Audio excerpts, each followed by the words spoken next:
I know a lot of you are irritated with the Joe Biden economy, Bidenomics. It's failing, it's not helping us. Many of us are wondering, when is life going to become more affordable? How am I going to get ahead? I have a special guest with me today, Stephen Moore, and we're going to be going through how things were under the Trump economy, how we can get back there. Stephen, thank you so much for coming on the show. Stephen, great to be with you. Thanks for the opportunity. Yeah, absolutely. So those that don't know you, Stephen Moore is an economist and author serving as a distinguished fellow in the economics at the the Heritage Foundation. He's a frequent lecturer to audiences all around the world. You've authored 6 books, including Trumponomics. You graduated from the University of Illinois. You have a master's degree from George Mason University. You served as one of Donald Trump's most loyal economic advisors. And if you did well under Donald Trump, you made more money, you saved on your taxes, it likely had to do with this man, Stephen Moore. So just to give people a background on how impactful you have been on the nation. Speaking of impacting the nation, the national debt is over $34 trillion. This is a number that most people can't even wrap their heads around because it's that big. Like NASA thinks in terms of these kinds of numbers, but conceptually, do we ever pay this money back? Do our creditors ever knock on our door and say, time to switch to regular payments versus interest only? Help us understand this national debt situation. Well, you're right, Stephen, that the numbers are so gargantuan that they really incomprehensible, even, to someone like me who spends my life working on these issues. Just to give you a sense of how horrifically things have gone in terms of trying to get control of our government spending. When I first came to Washington, it was 40 years ago, actually. I'm a little older than you think. And so that was 1984. And I'll never forget, right when I arrived in Washington for the first time in American history, we actually had surpassed $1 trillion on our debt. And I remember people were aghast that we would borrow $1 trillion. And that was an all-time high record, of course. And now here we are 40 years later, and our debt isn't 1 trillion, it's 34 trillion. And the numbers just keep escalating in a way that I think is extraordinarily dangerous. I use the analogy of having termites in your basement. If you don't do something about the termites, the house is going to implode. And we keep whistling Dixie and pretending like we don't have a problem. And Houston, we have a problem here. And in the last 50 years, we've only had 3 balanced budgets, and those were all, by the way, under a Democratic president, Bill Clinton, and a Republican Congress. So we're nowhere near that today. I happen to believe that Joe Biden is the most financially reckless president America has ever had. With just in 3 years, he's increased our national debt by $6 trillion.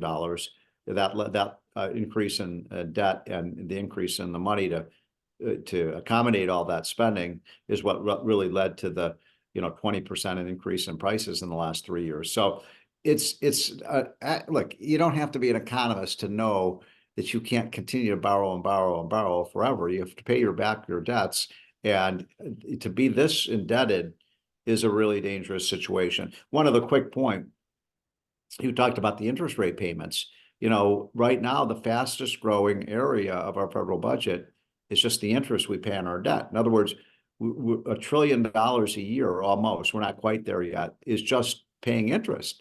We don't get fire service, we don't get healthcare, we don't get schools, we don't get roads, we don't get national defense, we don't get Social Security. All of this is just to pay for our past sins. And when you get into a death spiral at some point where you're just paying more and more taxes just to pay off the debt that we've earned. So is it dangerous? Yes. Could we turn it around? Yes, but I don't see the political willpower right now to do it. Yeah. As you were talking, I'm not a cartoonist. I can barely draw stick figures, but like as you were talking, I'm imagining like Joe Biden with a gas can that says inflation reduction, and he's pouring it on this burning hot economy. Exactly. and the economy just keeps burning. He's like, oh, we've just got to pour more out of this can to reduce that inflation. It's incredibly reckless. You know, Joe Manchin had to finally put his foot down and say, we can't do this. I mean, imagine how much more they would have spent if Kirsten Sinema of Arizona and Joe Manchin of West Virginia hadn't Yes. thrown their plans off. I mean, thank goodness to these Democrats. I mean, I don't know if they're Democrats anymore, but anyway, yeah. So you arrive, we cross $1 trillion. Now, all these years later, we're almost at $1 trillion in just interest on top That's of right. that. Yeah. I have to imagine 40 years ago, the amount of money going towards like illegal immigrants wasn't almost $500 billion either, right? So all of these costs are eating into the country's ability to take care of our veterans, our senior citizens, the baby boomer generation, you know, the less fortunate, those that are maybe lower income and need that extra help. It's very worrisome. Could the United States go bankrupt? Mm. You know, I worry about the US dollar. I worry about the BRICS nations. You know, I wonder how much of it is just hype here on YouTube and how much of it is like, wait a minute, the very dollar that I've depended on for 41 years keeps losing value, but it could it overnight implode or something like that. Could the United States go bankrupt? Well, not bankrupt. I think, people who own federal, some of these treasury bills and so on, and those are still pretty safe, about the safest investments out there. But what worries me is like, what kind of future are we leaving to our kids? In other words, I don't think we're going to go bankrupt. The full faith and credit the United States government stands behind these bonds. But what worries me is that, look, what is the American dream? It's that every generation will be better off than their parents. And what kind of a country leaves these debts to our children and grandchildren? And, it's like, remember that movie, Wayne's World, where, party on, Garth, and party on, party on. We keep partying on. And, at some point, if you keep, if you keep drinking and you're going to have a wonderful time, you're going to be drinking on the table, but in the morning it gets harder and harder to get out of bed. And that's, I think, what we're on right now is a big bender. And by the way, I think Biden has been a disastrous president, but I'm not blaming these problems on the Democrats. I think it's a bipartisan problem. I think, as I said, this started about 40 years ago. It's happened with Republican presidents and Democratic Congresses, Democratic presidents and Republican Congresses, one side, the other.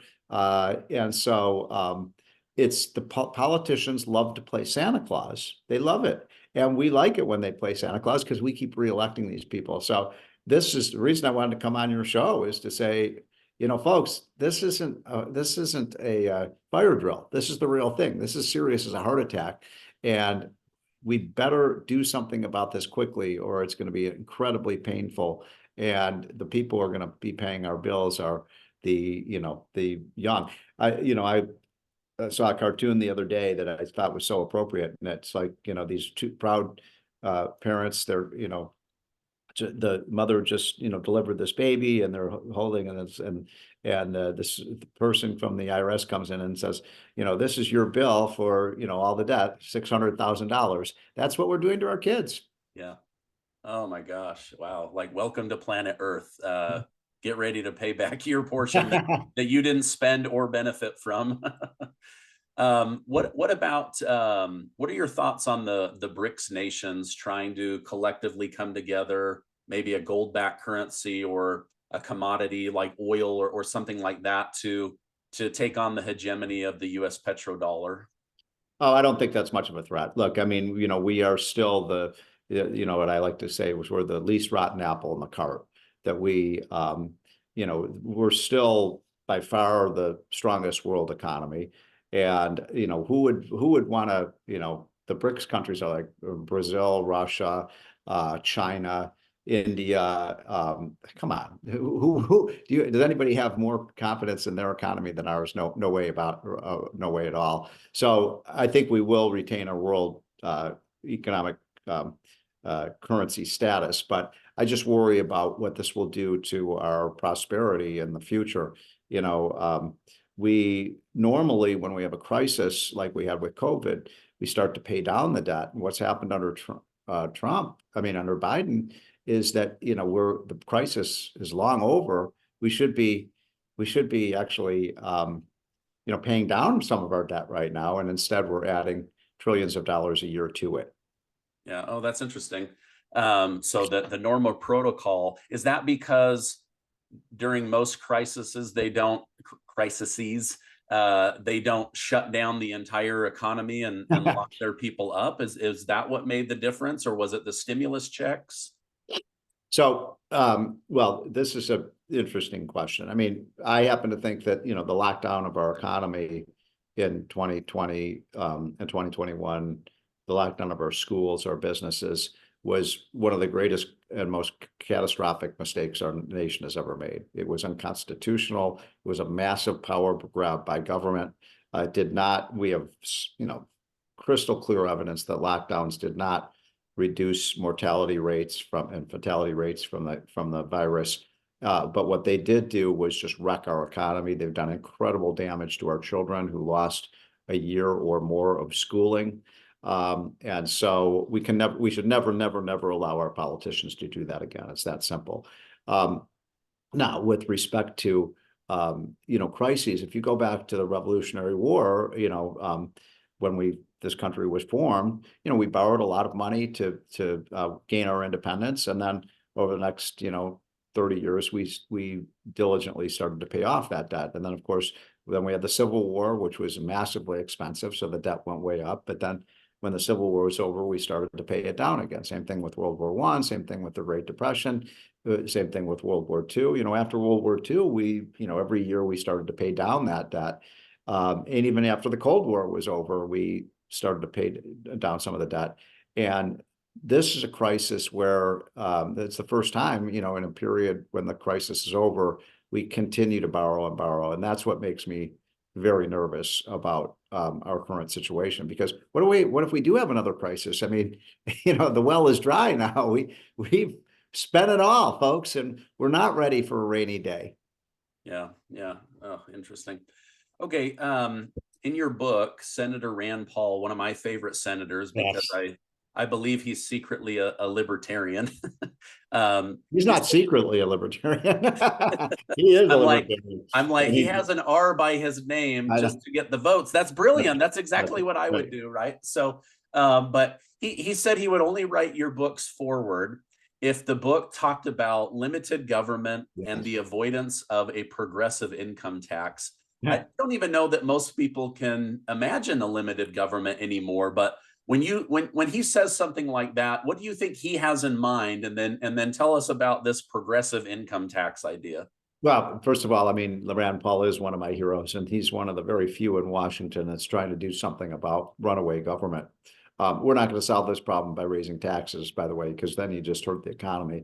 You got to have economic growth. We got to get back to 3 to 4% annual growth. And the most important is make sure that the economy is growing faster than the debt, and that's not happening right now. But Rand, look, I think one of the other great mistakes we made in our country, I mentioned the lockdowns, was something that happened a little over 100 years ago when we adopted an income tax. You know, for the first 120 years or so of our country, we did not have an income tax. And I think income taxes are evil. I think they are do great damage to the economy. When you tax income, you're taxing people on, you know, their work, their saving, their investment, their entrepreneurship. You know, we don't want to tax good. We want to tax vice, not virtue. And so we shouldn't be taxing income. And the worst is the progressive income tax, because every time the income tax rates rise, the economy goes into the tank. That happened, you know, in that way, every time we've cut tax rates in the last 100 years, the economy has done better. That was the true. And, you know, Calvin Coolidge came in and cut taxes in the 1920s. We had the roaring 20s. It happened under John F. Kennedy, a Democrat, who cut taxes in the early 1960s, and we had a big boom. Happened under Reagan when he cut taxes, and we had a big boom. It happened under Trump. The economy boomed. People forget, if it hadn't been for COVID, Trump would have won probably a 40-state re-election landslide. So we are not going to solve this problem by raising taxes. We have to get the government spending under control. And that's what Rand Paul, he just put out a report the other day identifying $300 billion of wasteful spending. $300 billion that, everybody would agree, yeah, it doesn't make any sense to be spending on these things. I mean, as an example, there's $200 billion that was stolen from these COVID programs, whether it was the PPP program or the 200 rental billion. assistance program, food stamps. And you know what's amazing? Nobody does anything about it. That we should be hunting down these criminals, putting them in jail and getting the money back that was stolen from you and me. And nobody does that in Washington. Washington is so broken. Yeah, yeah. I used to report on those stories. Somebody there was one person down in Texas. They got loans. They bought like 20 rental properties. Another person bought a Lamborghini. Everyone in their family thought, "Oh my gosh, they're such a brilliant businesswoman," and it was just all stolen money from the government. But I would love. I think, I'm a pretty high income earner. I own multiple businesses. I work, 80 hours a week. I would probably spend more money if I wasn't handing it over to the government.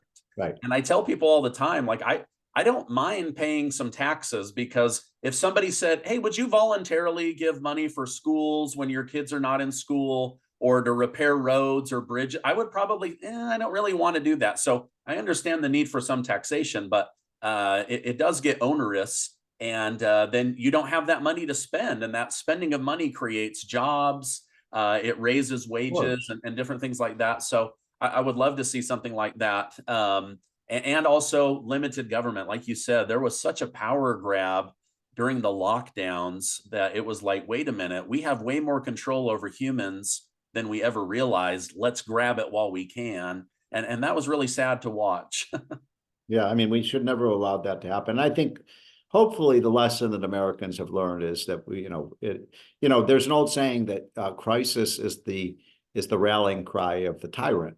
And so every time government declares a crisis, the government grows, and it permanently grows. And so it's really, if you believe in liberty and you believe in prosperity and you believe in freedom, then we need to scale back government. There's no reason. I really sincerely believe we could have a very efficient government that provides the services that we need in this country for half the amount of money that's being spent right now. I mean, as another example, there's a $380 billion green energy slush fund in the Biden budget.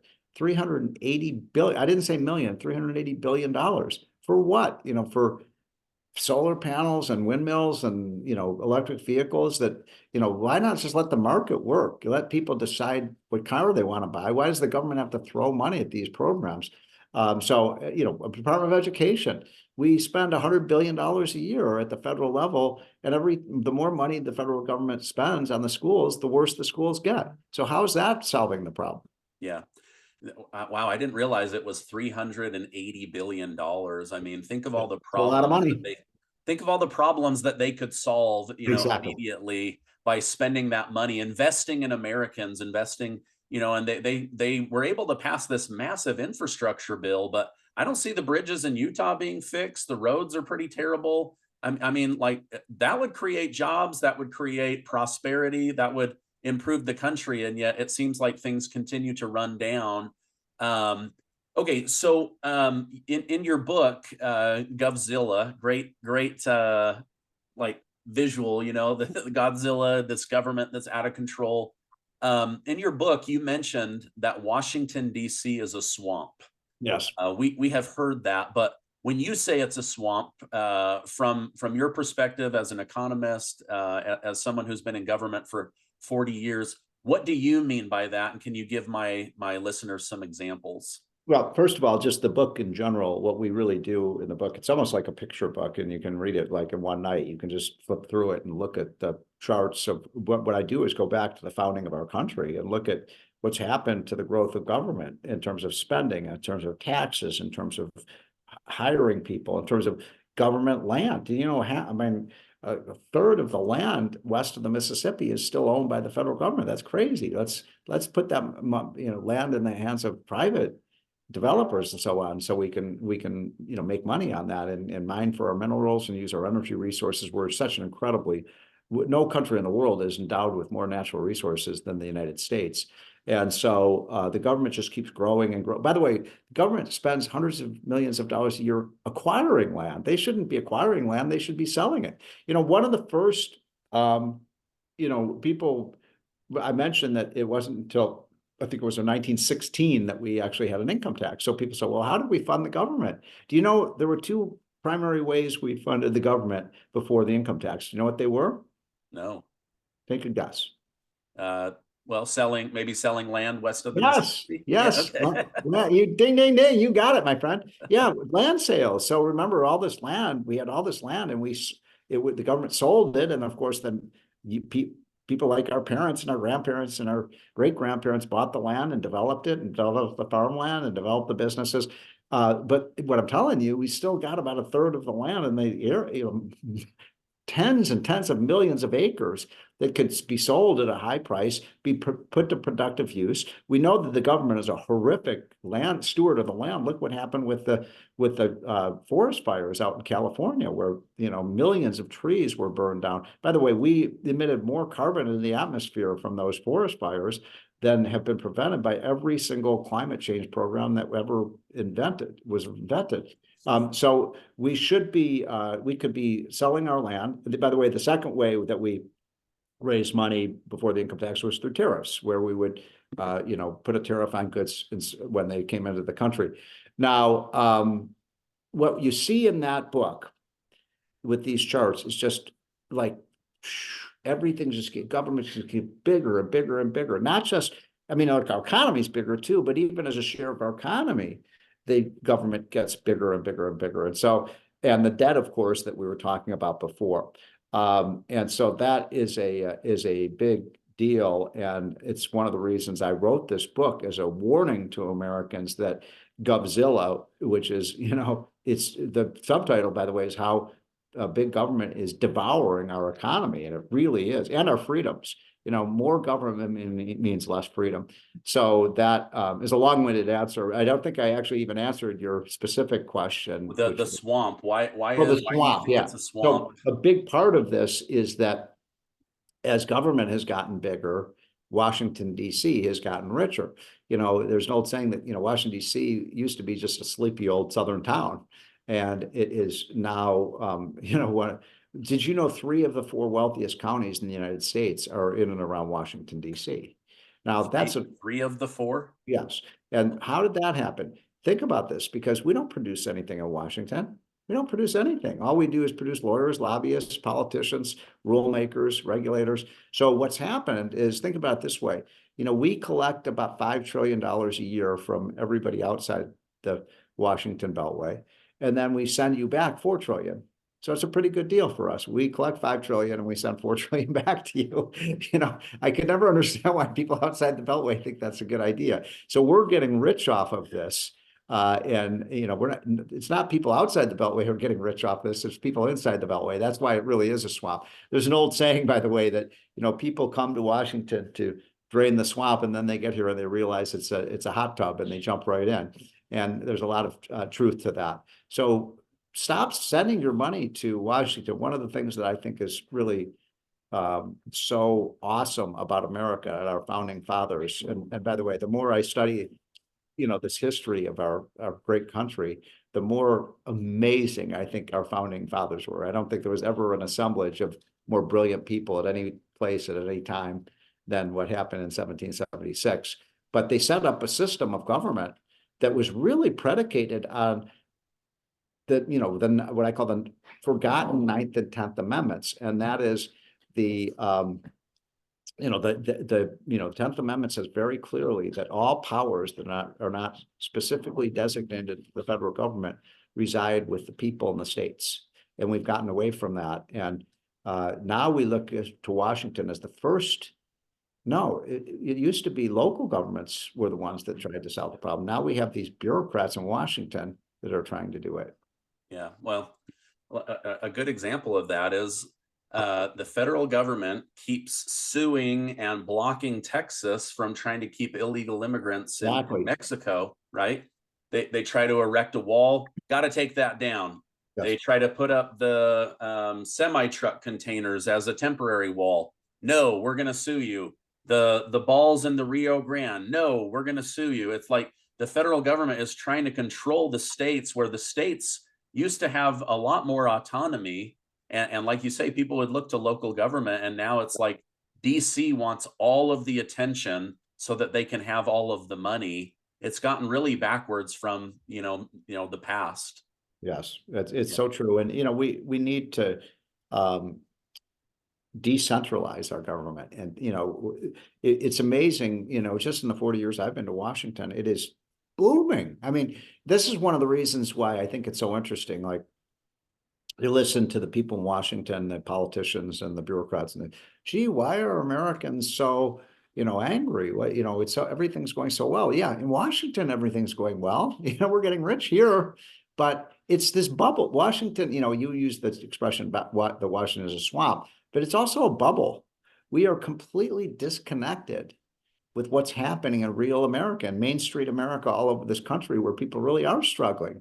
They do feel the effects of the inflation and the higher prices and the, try to make ends meet. They do feel the effect of the crime. They do feel that, I'll just give my, I have a couple relatives that are, I'm from the Chicago area, and I have two siblings that I love dearly, but they're more of a liberal orientation and kind of what I call them bleeding hearts. And, they don't like Trump. They don't like, a lot of things I say. But then I got a text from one of my siblings saying, where did all these illegal immigrants come in from? Why are all these illegal immigrants coming to Chicago? I said, well, you're the one who wanted them to be sanctuary city. Yeah. So a lot of people in Washington are just out of touch with what's going on in America. And we got, outside of DC,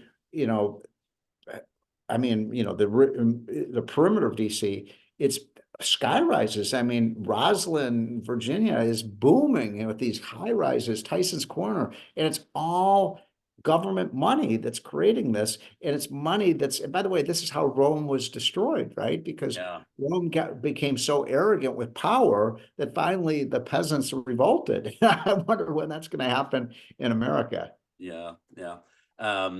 Everyone in Washington, D.C. needs to go through like a stereotypical Lifetime Right. movie, right? The rich, powerful lawyer goes to the small town, their car breaks down, they realize, wow, this small town in America is really great. I need to swallow my pride, maybe live a little bit different. And they fall in love with small town America. Like you say, DC, they live in this bubble. Like they don't realize a lot of people are struggling for groceries. A lot of people wonder how they're going to make their car payment. Rent has gone up more than their wages. And in DC, they're like, hey, the money just keeps Yeah. flowing. Yes. This is really amazing. Well, it's important because again, the whole idea of our founding fathers was to decentralize government, and government, which is closest to the people, is able to solve, the problems of our country. So one of the things we did, I worked with President Trump.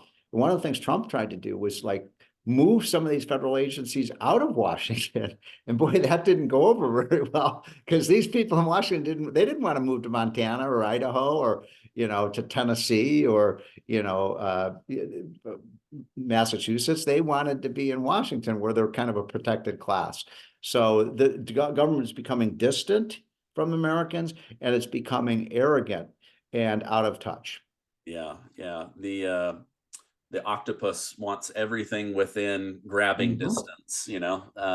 Exactly. So I want people to go check out Govzilla. I'm going to leave a link down below so that they can do that. I think a lot of my viewers, Stephen, they would like to see somebody with your mind back in the White House, making decisions on cutting taxes,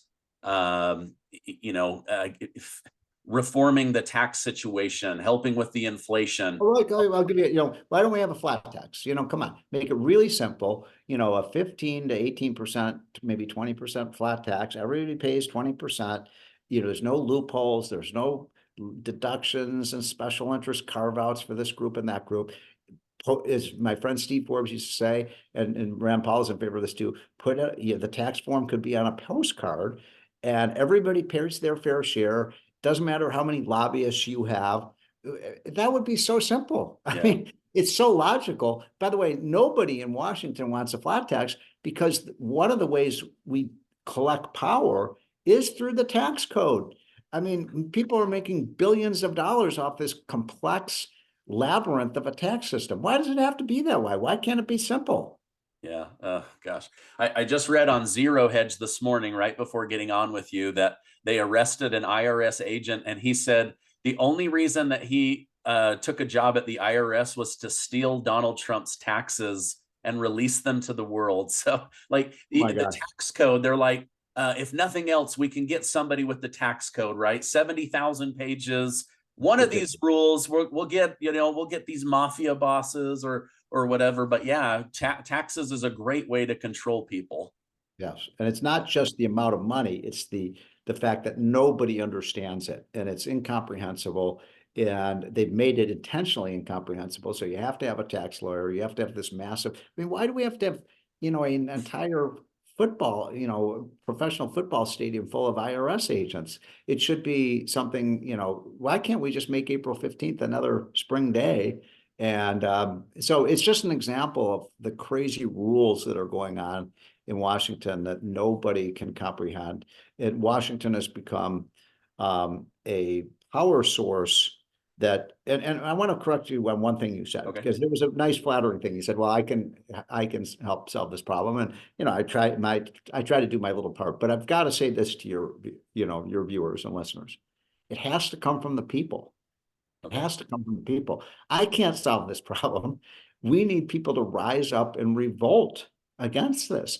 And that means get rid of these people. I don't care if they're Republican, Democrat, whatever they are. Yeah. If they're spending money that we can't afford, if they're bankrupting our country, get rid of them. Use your power. Run for office. People kind of sit there and say, "Gee, what can I do?" There's a lot you can do. It's not just voting. It's get involved in your city hall. Get involved in what's happening, for example, in the school districts around the country, where people are starting to say, hey, I don't like the way the schools are run. So people are very heroically, they're running for school board, and we can change. Look, the government works for us. We don't work for them.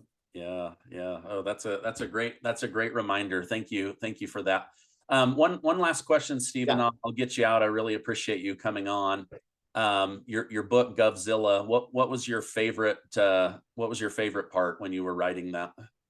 Well, I think it's really the story of what our country, really used to be like. So for example, there's just one chart that really sticks out.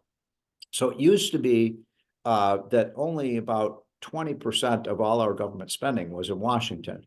And then all of the rest of it was done at the state. And the biggest component of our government was the local governments, the ones that were plowing the snow. I've got a big snowstorm here in Washington, or the people who are collecting the garbage, or people running the schools in the local communities. That's what we wanted. And now, instead of it being it used to be 20% was federal and 80% was state and local. Now it's the opposite. It's 80% is federal and 20% is state and local. So we have to devolve this spending back to the people, power to the people.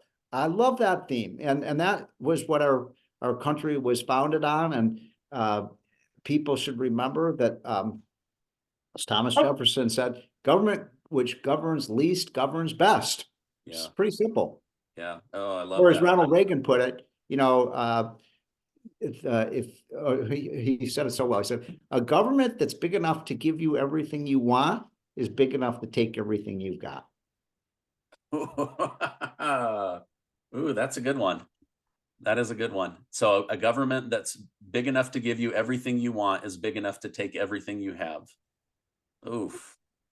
Those are some true words. Well, I know your time's valuable. I really appreciate you coming on. I'm going to put a link to the book down below. Thank you for everything that you did during your years and you're going to continue to do. We really appreciate it. And I hope you have a great rest of your day. You too, Stephen, to stay warm. It's cold here in Maryland, but and by the way, we will solve this problem. America is the greatest country in the history of the planet, and when change comes, I think it's going to come swiftly, and we will find leaders who will solve these problems. I agree. Thank you so much. Thank you.